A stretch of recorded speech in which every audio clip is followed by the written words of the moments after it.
I want to show you that I really belong to the Henry VIII school of public speaking, Since we're in the UK, I believe, as Henry VIII used to say to his wives, I should not keep you long. So the idea is to try and be as brief as possible. The only problem is having heard all these wonderful talks and realizing that I'm the sixth speaker of a very long day, I kind of feel like Henry VIII's sixth wife. I sort of know what's expected of me, but I'm not sure I can do it any better. However, the topic that I've been given is actually the title of my last but one book. It's called Pax Indica, India and the World of the 21st Century.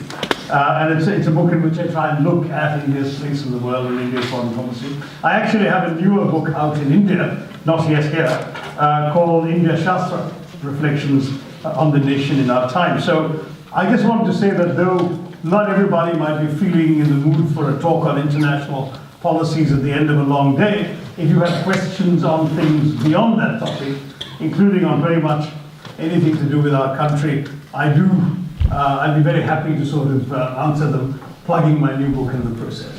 So happy to do that. I also want to show you that the title Pax Indica, unlike Pax Britannica or Pax Romana before that, is not any sort of idea of world domination or anything like that.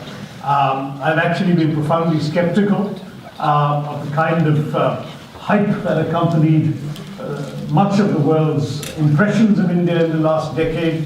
I remember the publishers of my previous book in the US, The Elephant, the Tiger, and the Cell Phone, actually carried a subtitle saying, India, the 21st Century Power, and so on. In fact, the truth is, I don't think all these notions of power and world leadership make any sense anymore. These are very archaic ideas, reminiscent of Kipling ballads and James Bondian adventures. I mean, after what makes a world leader today? Is it population? Then we are on course to chart off the charts. We will overtake China sometime between 2026 and 2034 to become the most populous country in the world. Is it military strength, where we only have the world's fourth largest army? Is it nuclear power? We've got nuclear capacity. We demonstrated that in 1998. We confirmed it in the US nuclear deal. But, we're a long way down the totem pole of those who actually have nukes. So what is this reference to power all about? Is it economic might? Well, we have now become the third largest economy in the world in PPP, or purchasing power parity terms, having overtaken Japan last year. But again, we still have large numbers of our people living below the poverty line, and it's a poverty line that's been drawn barely this side of the funeral pyre. So there are people still in terrible conditions of despair and disrepair. And as I rather irreverently said once, one of my many numerous political controversies in India, I said we can't be a superpower when we're still super poor. And that, unfortunately, remains very much the case. So we have big challenges ahead of us, and I don't think these conventional indices of power should work. So what do I mean by Pax Indica? And I'm going to sort of bring it all together before I finish, but very simply, I'm talking about a global peace system in which we can play a useful role in our interests. And I say this not merely as a convinced internationalist and a former UN official and all of that, but as a member of parliament from Thiruvananthapuram, which despite being the capital of Kerala, is actually 2/3 a rural constituency, and where people are living with very, very basic problems, and when they face international relations and international questions, they're talking about things that affect their daily lives, and that's the way in which I need to look at it too. So I see foreign policy for India, and it's probably true of any country, principally as a means of ensuring the domestic transformation of my own country. That is, I want foreign policy that helps promote India's economic growth, that helps ensure and preserves India's independence and sovereignty, its autonomy, that at the same time helps ensure that our people are secure behind our own borders, and of course helps promote the prosperity and well-being of my countrymen and women. And what I want from my leaders is they work for an international environment that supports these domestic objectives, that makes it possible for Indians to live this way. Well, where are we starting from? When we got independence in 1947, the British had left us amongst the poorest, most diseased, most unfortunate places on earth. we hadn't started off that way, or they wouldn't have come. They reduced us to that. The Indian growth rate from 1900 to 1947 was less than 1% a year. And in fact, the literacy rate when the British left was below 17%. The poverty line, though they didn't actually have that term in those days, was more than 90% of the Indian population lived below what today we call the poverty line. And this was our history. In fact, in this book there is an essay on the colonial legacy, and it's an account of a debate at the UK Supreme Court a few months ago, which my side won to explain why it wasn't such a good thing that we had the British around for 200 years, even if they left us with cricket and the English language. Everything else there's some serious questions about, and economics is certainly one of them. In fact, the irony is, while the British left us in this condition, India contributed immensely to the British effort in 2 world wars. Recently we commemorated the centenary of the First World War last year, and by today's prices, Indian taxpayers, the Indian working man and woman, actually contributed at today's rates £88 billion sterling to the war effort, to the British contribution to the First World War, not counting the lives lost and the men sent out to fight, just the money.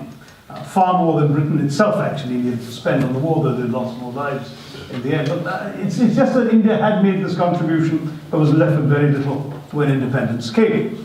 And this is why sort of non-alignment started, because it was all about making sure that after 200 years of other people making the crucial decisions for us, that we could have the right to make our own decisions, to decide for ourselves what sides we want to take on global issues, and so on.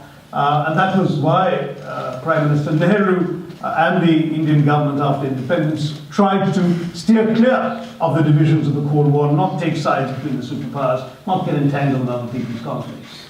There's a story, probably apocryphal, about the American Secretary of State under President Eisenhower, a man called John Foster Dulles. And apparently Dulles said to Nehru, in words that we've actually heard in more recent years on the lips of another American leader, and Dulles, by the way, is a man who has said on a famous occasion that non-alignment between good and evil is itself evil, so we know where he's coming from. He says to Nehru, "Are you with us or against us?" And Nehru reportedly replies, "Yes." In other words, we are with you when we agree with you, we're against you when we decide you're wrong. And that freedom was something that we really wanted to protect. But anyway, I don't want to leave us in 47. Today we can take that independence of action and autonomy and decision for granted. No one's going to challenge us on that. And we are now, I think, at a stage where we can take much more responsibility on the global stage. The 200 years of exclusion from the world system long behind us, and we can seriously think in terms of being not just a rule taker in international affairs, but even perhaps contributing to being a rule maker in the years to come. Now, what's the world that we're facing as we look at the world of the 21st century? There are probably two contrary currents that are prevailing in the world today. There's a tendency towards convergence, globalization, trade, economics, pulling us together, knitting us together, satellite communications, TV, internet, all of these things that are pulling us together. But at the same time as we have these forces of convergence, we also have forces of disruption. We talk of the clash of civilizations. We have hyper-nationalism rising in different parts of the globe. And of course, we have the horror of terrorism and what that's doing to us. And India, in many ways, has both benefited from the forces of convergence and been affected by and threatened by the forces of disruption, both of which are happening, as I said, at the same time. We've had, after all, from globalization, everything from turning China into a country we lost the war to 50 years ago, into our biggest trading partner with $70 billion in trade, the US, which in many ways saw us as somebody not particularly friendly because of non-alignment, now decided to do a US nuclear deal with us. So globalization has made India a much more globalized, much more integrated economy into the world system than it used to be. But we've also had the horrors of terrorism. We've had 26/11, the memories and the wounds of which are still fresh. In fact, Gayatri and I were at a commemoration in Mumbai just a couple of years ago, and it's sad to see how much obviously the pain and the horror and the fear still lingers that this could happen again. Now, at the same time, this world with convergence and disruption going on is in the process of a gradual transition from first the Cold War rivalry through a period of single power dominance where the US was the sole superpower into something more like genuine multipolarity. And India obviously has an interest in facilitating a gradual and cooperative transition from one kind of world system to another. That's where Pax Indica comes in. And I would say that with the end of these sort of binary divisions of the Cold War era, the right metaphor to look at the world today is probably that of the internet, the World Wide Web. We're living in a networked world. It's no longer you're with us or against us. It's you're with them and with me and with her, and these multiple networked connections are used by countries for different purposes at different times, in different configurations. Sometimes they overlap, sometimes they don't, but they're all equally valid and relevant. So to give you an example of what this means, every year our foreign minister meets her counterparts from Russia and China in something that's called RIC. Then you add the Brazilians and the South Africans to that, and you have BRICS, which also meets every year. Then you subtract the Russians and the Chinese, and you have IPSA for South-South Hemisphere cooperation. And then you add the Chinese, but don't add the Russians, and you have BASIC for environmental negotiation. And India is the only country that's a member of all of these groups. And it's not merely because our name starts with that most useful element in every acronym, above, but because indeed we have an important role to play in each of these configurations, and we in turn use them to promote our own interests. To look at it differently, I tried when I was minister to push the notion, which frankly has sunk without trace nobody else, it didn't catch on to anybody else, that we move beyond non-alignment to what I call multi-alignment. And what I mean by multi-alignment, so as I've given you these examples just now, BRICS, IPSA, and so on, similarly, we are a major player in the United Nations. We're trying to get a permanent seat on the Security Council, but we're also focused on our tiny South Asian Association, the Regional Cooperation or SAARC, with just our 7 neighbors.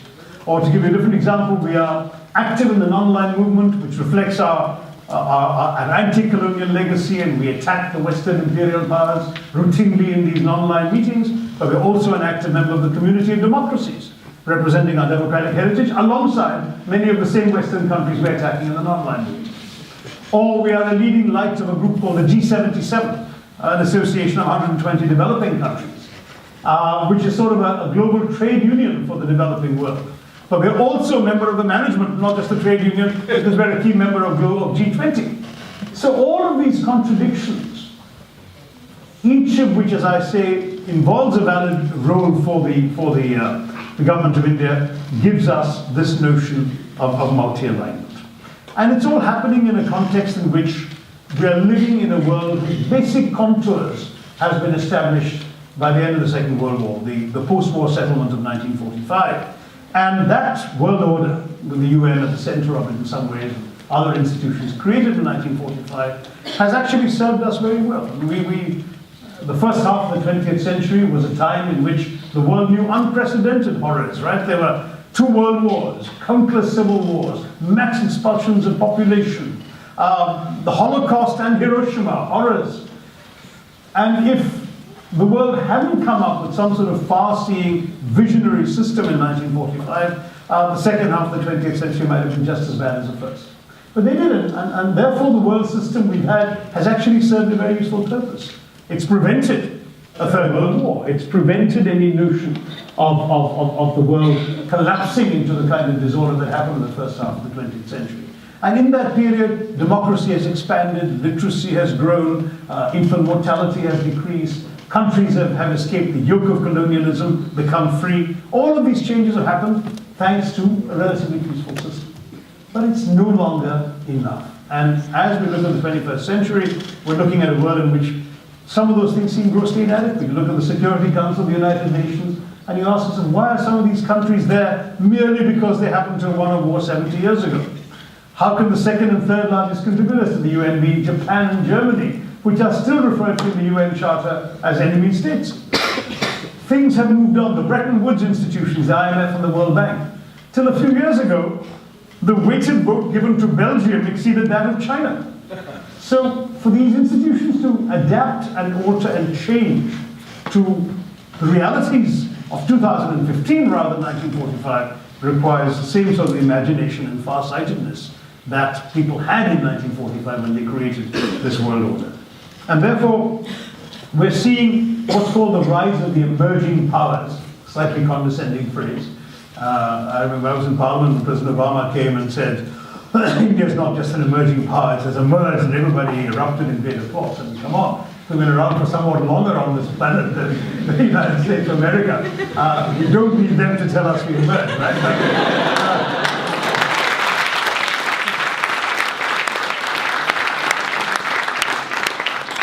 We used to be the United States of America of about the 3rd century BC, so it would have been healthy for us to welcome them and say, now you have emerged somewhat recently in our global history. But anyway, the fact is that in the sort of high table of 1945, a lot of countries were left out that are now rightly clamoring for a place, and there's need increasingly for a sort of system redesign of the global system, and that's another place where India can play a very important role, promoting an inclusive multilateralism and ensuring that the world reflects these new realities in a more democratic and cooperative spirit.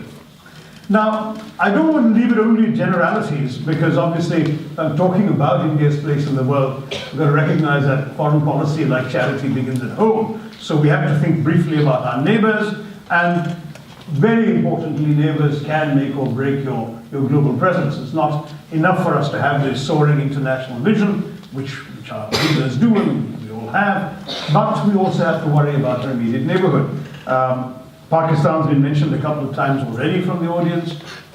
There is no doubt that that remains our biggest foreign policy challenge, a country carved out of India's stooped shoulders by the departing British, and left as a sort of festering sore with some fundamental problems with India which have continued to haunt us for the last 65 years. And the sad thing is that after 3 conventional wars, none of which Pakistan managed to win, but there have been generals and shall we say, elements of that country's establishment that have chosen other means of, in their language, to bleed India to death with 1,000 cuts. And these issues have created, amongst other things, the phenomenon of 26/11, the Kargil incursions. Kargil followed a few months from a peace overture by India, when Prime Minister Vajpayee took the bus across to Lahore and talked about the spirit of Lahore. So there are some real questions there about the fundamental existential problem we have. And what is that problem? I mean, to paraphrase Voltaire on Prussia, the problem is whereas in India the state has an army, in Pakistan the army has a state.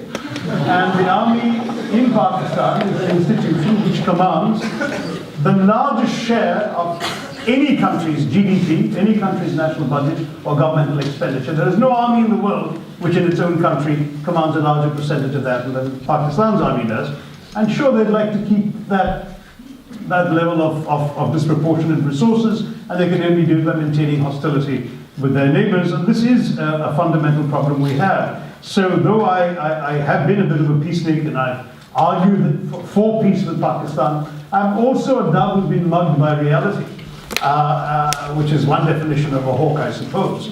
And therefore, it's important for us to recognize why we still need to advocate peace. Because fundamentally, peace is in our interest, perhaps more in our interests than it is in that of the Pakistani army.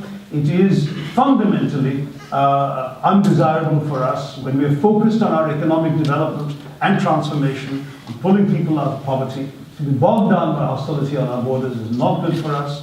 You want to attract foreign investment, well, investors don't come into war zones, so you don't want to be reduced to a war zone. These are all good and important reasons to continue pursuing peace. Interestingly enough, we've done that rather successfully with China, because despite the war of '62 with China, where we came out second best, the fact is that we have successfully managed to leave the continued disputed frontier between us and China on the back burner, while allowing trade to grow and grow to a level of $70 billion, which is no small change. It's gone up by 240 times in just 25 years. Now that kind of transformation is, to my mind, the right way to proceed. It's what we want Pakistan to do with us. Put their issues with us on the back burner and let trade proceed, let human contact proceed, people-to-people contact proceed, cultural exchanges proceed. But Pakistan's policy is not yet towards India what India's policy is towards China. We have agreed to let these things proceed. I further believe we should encourage more Chinese investment in India. We should actually let them come. We've been very wary of it, and because of historical suspicions about China, we haven't let them come into telecoms, we haven't let them come into ports, we haven't let them come into the power sector. We should open these areas up. Why? Because it seems to me that if we can encourage the Chinese to see Indians as consumers rather than potential enemies, by giving them a stake in our market, we discourage any future military adventurism against us. And while, of course, we also make sure that we are adequately prepared, that we have credible defenses, so that nobody is tempted to conduct any adventures against us. But I also believe we have a lot of shared interests, the things that there are strategic alarmists who talk about the Chinese wanting to tie a string of pearls around India's neck in order to strangle it. And some of you have read those theories. I actually think that's rather fat shoes. First of all, our neck isn't quite so easily strangled. And secondly, we have actually shared interests, for example, in keeping open the same sea lanes of communication. If we want to keep those sea lanes open from the Middle East, the Gulf countries, East Africa, to India, because India needs oil and other supplies from there, so do the Chinese, because those same sea lanes then continue past India through the Straits of Malacca into the South China Sea to service China. So we have to actually point to the mutuality of interest and work side by side, rather than seeing everything as a competitive zero-sum game. Now, one way, when I said at the very beginning that I wasn't a big believer in all of this great power talk and superpower India talk, one way in which we can, I believe, work towards all these desirable goals in this newly transformed world is through our real strength, which is, as some of you may already know from a TED speech that you may have seen on YouTube, some of you today told me you have, that's why I'm apologizing in advance for repeating it, is our soft power. And what I mean by soft power, those of you who are students of international politics will know the phrase came from Joseph Nye at Harvard, who said basically power is your ability to get other people to do what you want them to do, right? And that can be done three ways. It can be done by sticks, namely power, hard action, coercion. It can be done by carrots, in other words, inducements, money, foreign aid, that kind of thing. Or it can be done by soft power, by which he means the power of attraction.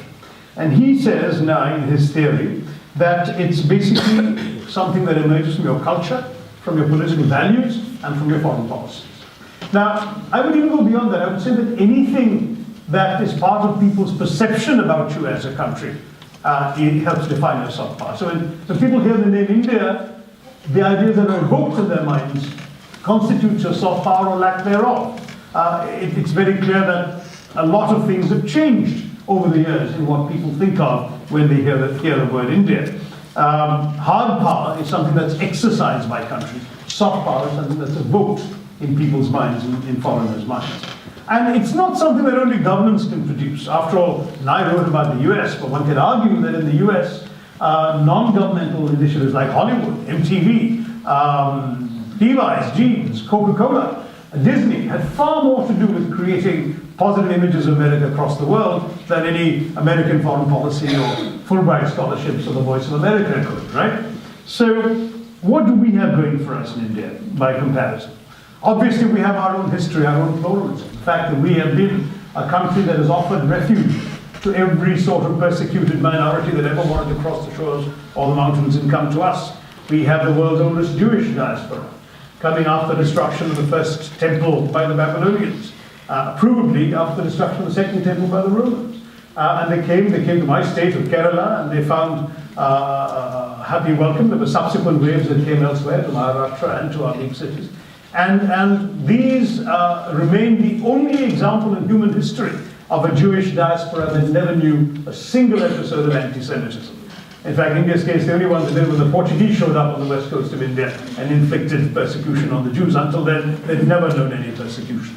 Then when Christianity was created, it came to India. So doubting Thomas of the Bible, St. Thomas the Apostle, lands up on the shores of Kerala, by the way, he's welcomed on shore by a flute-playing Jewish girl. And he comes in and converts people peacefully. Islam came again to South India, not by the sword, as people in the north remember historically, but through peaceful traders and missionaries in the lifetime of the Prophet. In fact, a local king in Kerala converted to Islam and made the Hajj pilgrimage and died there. And that's why there are Indian Kerala coconut trees growing along the Arabian Peninsula coast near Muscat in Oman, because he took the coconuts with him and planted them there. You all probably know the story of the Parsis, fleeing Muslim persecution in what's today Iran. And they came off the coast of Gujarat in a ship. And of course, the local ruler didn't want all these foreigners descending on his midst, so he sent an envoy to them. And since the guy didn't have any language in common, he sort of tried to indicate through sign language that these people were not welcome and should not disembark. And he took a glass of water and dropped a stone in it, and the water overflowed the glass. It was a way of showing a tumbler. And it was a way of showing there's no room for you guys here. Whereupon the Parsi captain asked the envoy to wait, summoned a glass of milk, and carefully stirred a spoon of sugar into it. And nothing spilled, the milk had turned sweeter. The envoy got the message, the king was very impressed, and that's why the Parsis still speak Gujarati today. And then all of these traditions of refuge gave us a civilizational history of pluralism, of a land where all sorts of people are able to live, where to be an Indian means you can be many things in one thing. You can be a good Muslim, a good Keralite, and a good Indian all at once. That is our big strength. You know, it's the fact that you have a society, a large country, a diverse country, where there are differences of caste, of creed, of color, of culture, of costume and custom, of cuisine, of conviction, and you still rally around a consensus. And that's on the very simple principle in a diverse democracy like ours, that you don't really need to agree all the time, so long as you agree on the ground rules of how you will disagree. Some of you are probably familiar with my notion of India as a thali. Right? It's not a melting pot as the Americans have it, it's a thali, because it's a number of different dishes on the same plate. Each dish is in a separate bowl, and so it doesn't necessarily flow into the next. People lead their own separate lives, have their own separate tastes, but they combine together on that plate and on your palate to give you a satisfying meal. That's what India is all about, and that, to my mind, is a huge strength across the world. When you look at the limitations of hard power in the world, which in today's era leads to the odium of mass public disapproval, what you've got with soft power is something that actually attracts people to the kinds of things about India that are wonderful. Which is why when Raghu Irani and Madhavan stand here and talk about Bollywood and show us those clips, they reach us in a very different way from the ways in which the exercise muscle can demonstrate. In fact, when one of the toughest leaders in the world, Hafez al-Assad, the then dictator of Syria, was in power, I was told by an Indian diplomat that the only person whose posters in Damascus were as large as those of Hafez al-Assad was Amitabh Bachchan. My young son was a Hong Kong correspondent of Time magazine for some years, and he had a Han Chinese girlfriend. Whenever he traveled anywhere in China with her, he was not given much attention. She was, of course, seen as the local. But the moment he got to Western China, to Turkestan, the Uyghur lands, she was ignored and people were calling out to him, Shah Rukh Khan. So the appeal of India to people who are exposed to things like Bollywood transforms things amazingly. Afghanistan is obviously a key country for us in national security terms, but if you look at the stories of Afghanistan, one of the more interesting assets for us in that country was not a military asset. We don't actually have any troops there. It was the fact that till a few years ago, you couldn't call anybody in Afghanistan at 8:30 in the evening, because that was when the Bollywood soap opera, Kyunki Saas Bhi Kabhi Bahu Thi, dubbed into Darit, was shown on Tolu TV. And though there were no Nielsen ratings available for TRPs, it was estimated something like 92% of Afghan television sets were tuned to this one channel to watch this one show. Mullah started complaining that attendance at religious functions was going down at 8:30. Weddings used to be interrupted so people could actually watch the show for half an hour and then turn their attention to the bride and groom. Theft went up at 8:30. There's a story from a British news agency, Reuters, about how in Mazar-e-Sharif one night, you had robbers stripping a car of every movable part, the windshield wipers, the side mirrors, the hubcaps, the wheels, everything. And they scrawled on the windscreen in an allusion to this show's heroine, Tulsi Zindabad. That's soft power, and the taxpayer doesn't have to spend a penny on it. It's what India gets for itself. Same with Indian cuisine, right? I mean, Indian cuisine is now proliferated around the world. There's no place you can go to where you can't find an Indian restaurant. I remember my wife and I going to a small town in the wine country of Western Australia, and in this sort of one street town where there was only one restaurant that happened to be an Indian restaurant that was available. In England today, Indian curry houses, as the British like to call them, employ more people than the iron and steel, shipbuilding, and coal mining industries combined. So the empire can strike back. And in fact, when the appropriately named late Foreign Secretary Robin Cook was asked what was Britain's national dish, he said chicken tikka masala, which was, of course, an Indian dish invented here in the UK. So that's the way in which our soft power has spread. And you can tell similar stories about yoga, about Ayurveda, about fashion, about literature. And in turn, it's all part of our globalization. We are able to make an impact on other countries through these cultural products of ours that are so attractive, while at the same time, we in turn have demonstrated by our openness to the world that you can drink Coca-Cola without becoming Coca-Colonized. And that too has taken us in an interesting direction.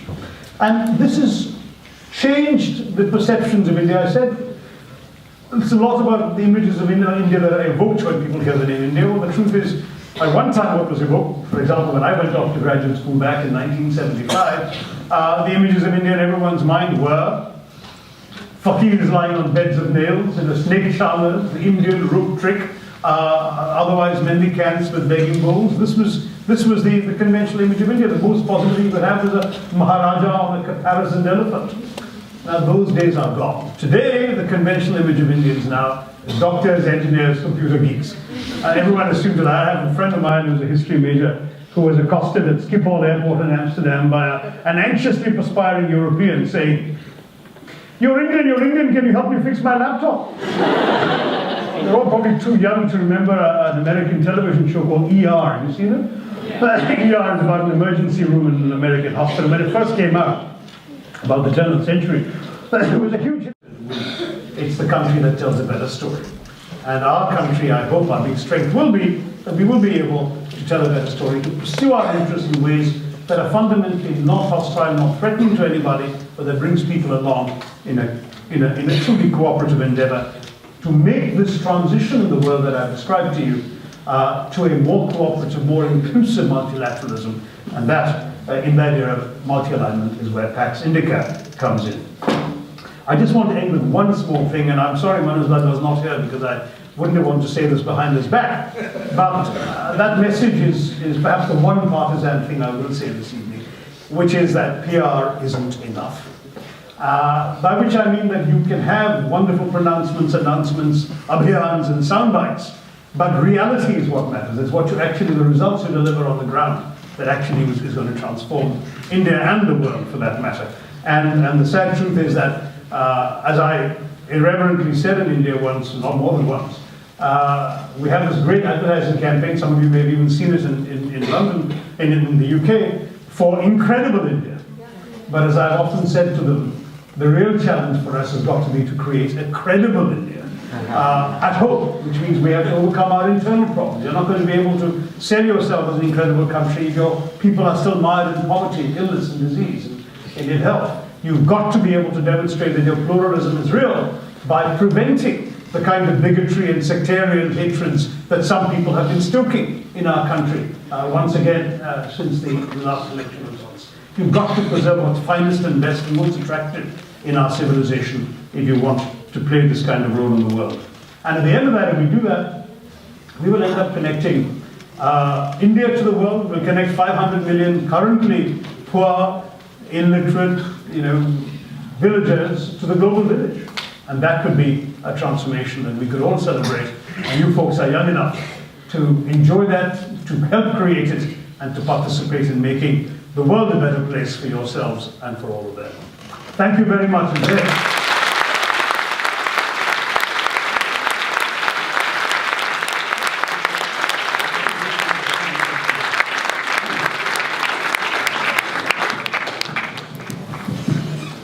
Questions to the House?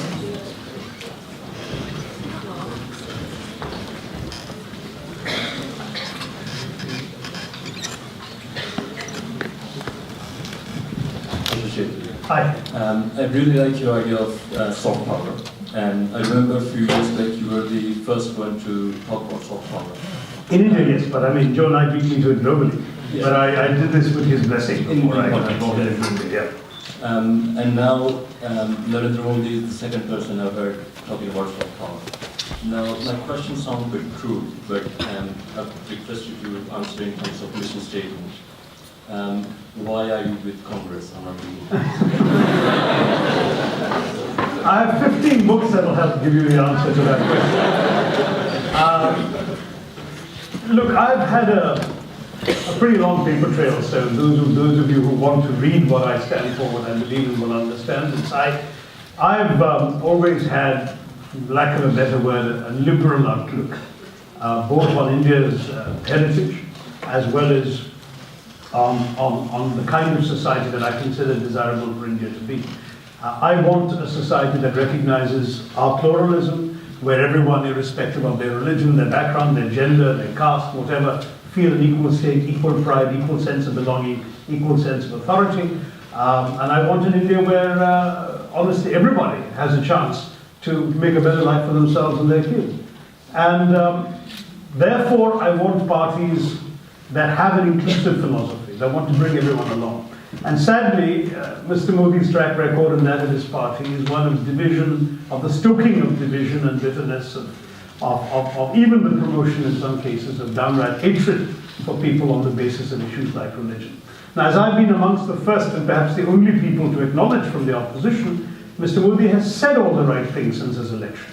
But he can't just disavow not only what his own record was in the past, but also the kinds of things that are being said by people who are running, been given free rein by his victory.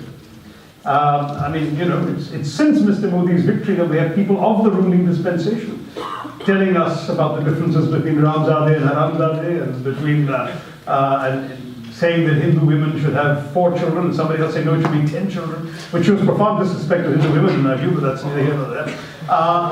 You got it seems to me, a fundamental problem with the kind of political vehicle that Mr. Modi has driven to power.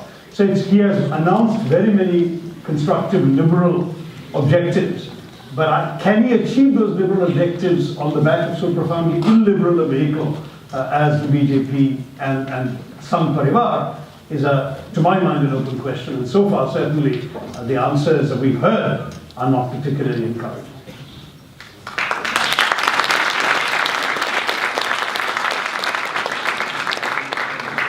Hi, Dr. Tharoor. My name is Shashi. I don't come from India. Okay. I'm originally... Nobody's perfect. I'm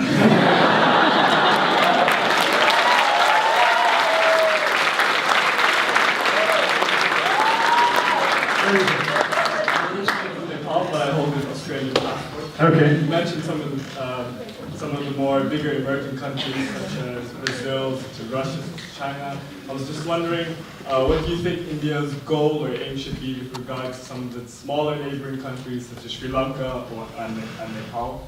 I think India's got to do pretty much what it's trying to do right now. You know, the fact is that the South Asian subcontinent is a very unusually shaped place because India displaces so much more weight around the table than any other country. We account alone, if we take all the 8 countries of South Asia together, we account for 70% of the population of South Asia and 80% of the GDP.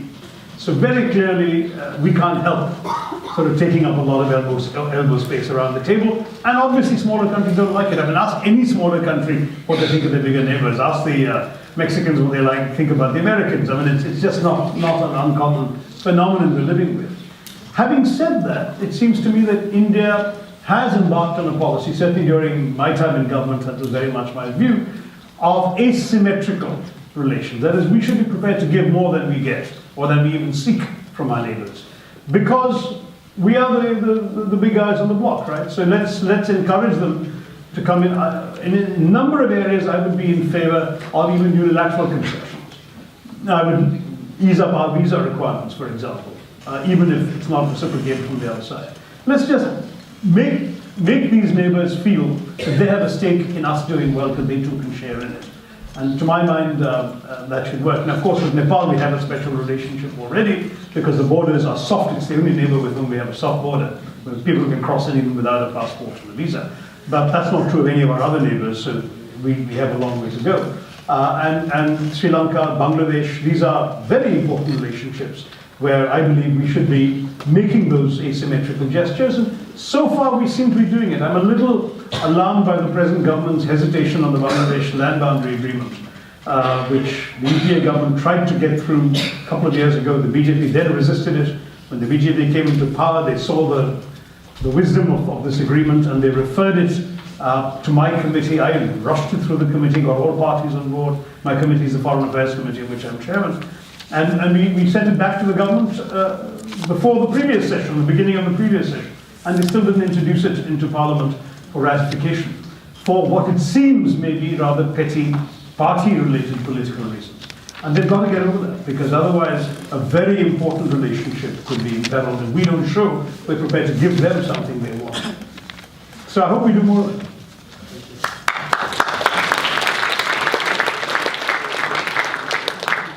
Thank you for that talk. It was really great.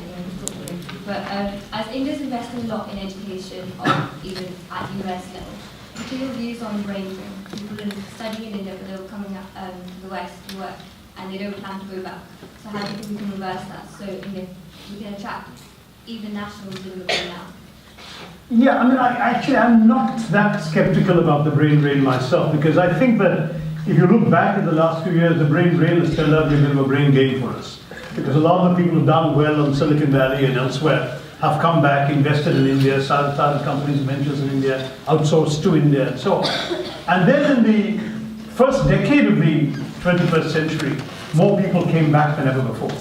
It's not as if everybody who got a scholarship to go and study engineering abroad or whatever never came back. Large numbers of them did come back, and as Manoj was saying earlier, in many ways, you have a much better lifestyle in India. And I'm at the risk of sounding gender insensitive.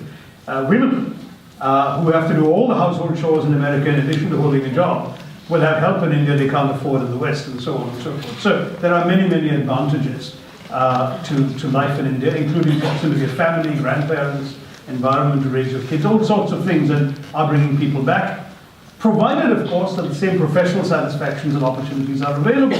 There was a time right up to, say, the 1990s where it wasn't, where in any modern field you would get opportunities in the Western countries that were not available in India for high quality research or medicine, lab facilities, you name it.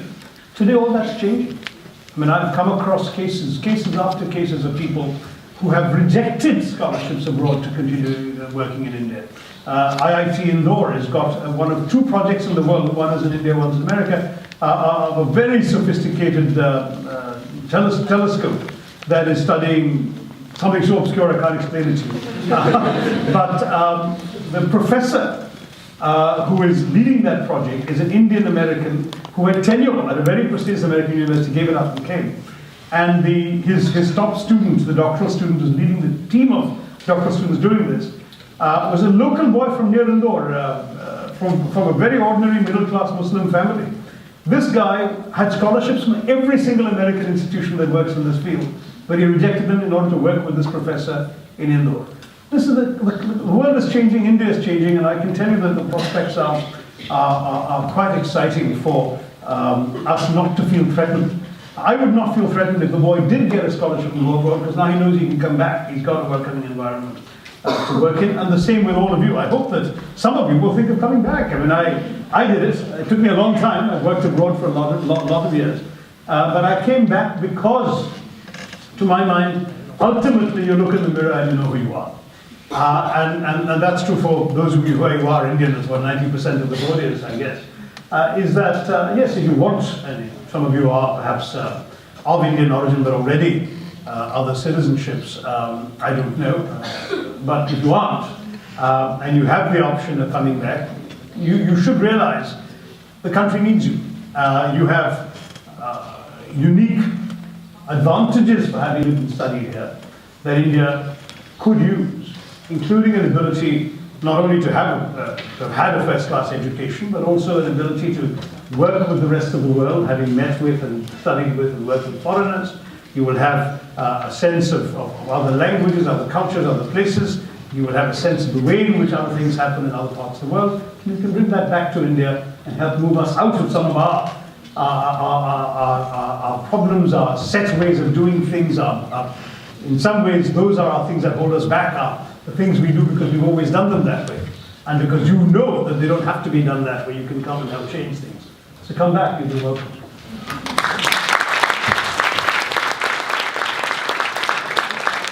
Good evening, Mr. Tharoor.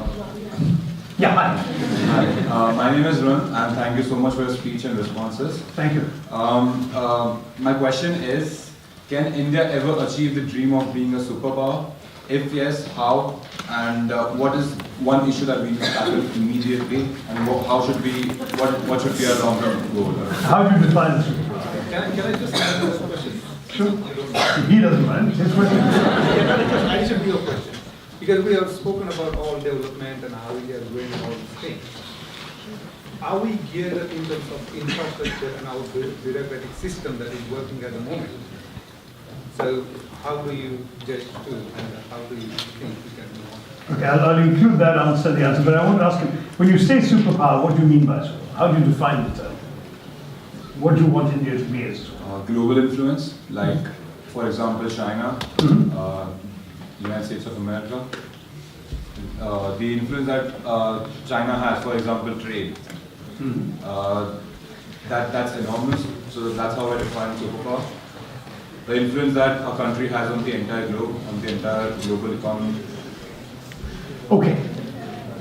When the word superpower was coined for the US and Russia, of course, it was about military might. They had the capacity to influence geopolitical activities anywhere on the planet. It didn't matter that they were in one corner of the globe, they could influence things in the opposite corner. They could also destroy each other and the world several times over through their nuclear weapons. They were, in that sense, superpowers. So I'm glad that's not the meaning that you had in mind, because I don't think India ever wants to aspire to it. But when you speak of global influence, I would argue that soft power gives us far more influence than other kinds of conventional hard power would. The Chinese certainly have had a very narrow area of excellence, that is economic growth and trade. They've become a sort of manufacturing outlet for the world. But that's already beginning to fade. That lasts one generation. That's not going to be their calling card in the next generation. Already, their workers are now too expensive for them to repeat what they did in the 1990s. Jobs, the low end of manufacturing, are going away from China to Vietnam, to the Philippines, and so on. Indonesia. So people are beginning to find advantages elsewhere that the Chinese no longer offer. Yes, made in China now is a totally different connotation from what it did a generation ago. And we hope that Made in India will develop that. So that's where your question comes in, because I have some real worries and misgivings about whether Make in India will ever happen, largely because our entrenched system, including the bureaucracy and numerous other vested interests, will make it very difficult. Well, also, frankly, our democracy for good reasons will make it difficult. That is, our labor has rights. In China, they didn't. And so employers could do a lot of things and get away with a lot of things in China that our laws will not let them get away with in India. So we will never be quite as attractive in that way as China in its special economic zones was. But our bureaucracy is a challenge. I agree with you. I mean, I've written in my book, The Great Indian Novel, that bureaucracy in India is simultaneously the most crippling Indian disease and the highest of Indian art forms. There's another great British legacy. The British believed that anything resulting from the filling of forms in quadruplicate couldn't possibly be oppression. And so they did help create the system and ossify it, and we've now got far more steps and procedures required for any simple action than the British now require in their own country, but we've still stuck with these things. I certainly hope that there, Mr. Modi's impatience with the system that he's talked about will translate into real change. And if he succeeds in cutting through all of this stuff, we might be able to get there. But I hesitate to say that I can envisage a future, even in my own lifetime, in which we will be an economic giant like China. But you see, I don't see all of this as some sort of global competition, a race to get ahead. I don't care how well the Chinese do so long as my people do well too. I don't really mind if we're not a superpower, so long as every Indian can afford 3 square meals a day, a roof over his head, a decent job, education for his kids, and healthcare within affordable distance from his home. If we can do all of those things, how does it matter how much better others are doing? Why do we want to be a superpower? Let's at least take pride in not being super poor, to paraphrase myself. Let's be able to say India is a great country to be born in, which I'm afraid for millions of people it still isn't. That's the challenge for us to get ahead with. And when we do that, then the next level, maybe your kids' generation can answer that question. You can answer the question for them. Spare me the stuff.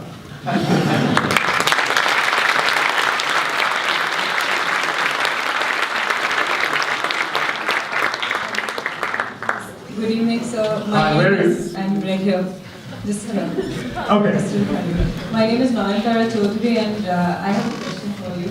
It's a greater than great honor, by the way, sir, to be able to ask you a question. I'm sorry, say great. It's a greater than great honor. I hope I framed my Oh, thank you. That's really good in my head.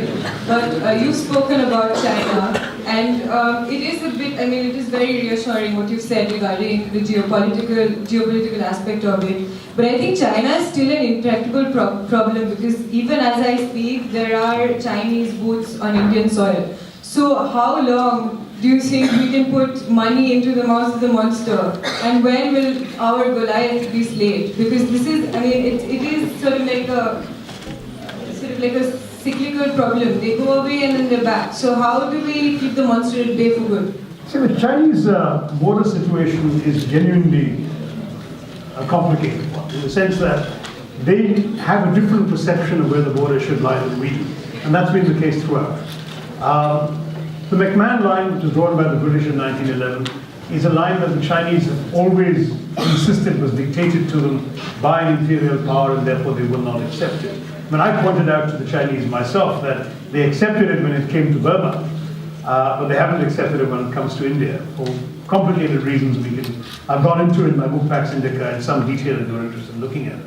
But the fact is that as far as this is concerned, we've been able to manage. There's been no shooting incident with India and China since the early 1970s. And the reason there hasn't been is an informal understanding already. If you think your border is there, and I think your border is here, I mean rather, if you think your border is here, I think your border is there. On Monday I'll patrol up to there, and on Tuesday you patrol up to here, and we'll keep out of each other's way.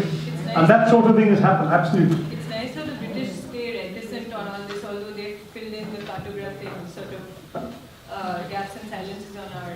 You get started on British map making, and you get to Sykes-Picot, and you'll get to the creation of Iraq and Syria and Kuwait, and also, of course, what happened in the subcontinent, including the disastrous Radcliffe Line. One of the reasons we need the Bangladesh Land Boundary Agreement is that the British left us with hundreds of enclaves inside each other's countries that need to be regularized. But coming back to China, I agree with you that not solving it is not a solution in the long run. You really need to solve it. Because as long as there is a dispute, the Chinese can use it to turn the screws on us at any point. And they periodically, including when they have disagreements within their country, it was rather striking that when their president was in our country, that not only did they come and patrol here, they also pitched some tents. And we had to go in for intensive and rather robust diplomacy to get them to withdraw. So there have been incidents we don't want to have. As I said, still there's been no shot fired in anger. And to my mind, we have to look at our larger interests. Our larger interests are in a peaceable relationship. But we need to keep pressing the Chinese that it's in their interest to settle the border on terms that are mutually acceptable to both of us. I think there was a time when the Chinese were prepared to do that. At that time, our government wasn't prepared. They felt that any deal that involved the surrender of some Indian territory, at least on paper, it's not territory we control anymore, but territory they occupy would have not been acceptable to the Indian public, and no government felt strong enough to do it. I think today there's more or less a consensus that it's in the national interest, more in the national interest, to solve the problem than to insist on holding on to land that we only hold on to theoretically and not in practice. So my own view is solutions are possible, but the Chinese have got to want those solutions. So far they haven't wanted to because they've been the kings of the walk, as it were, on the global stage. As they settle down to realize that it's also in their interest, we might find a solution becoming possible.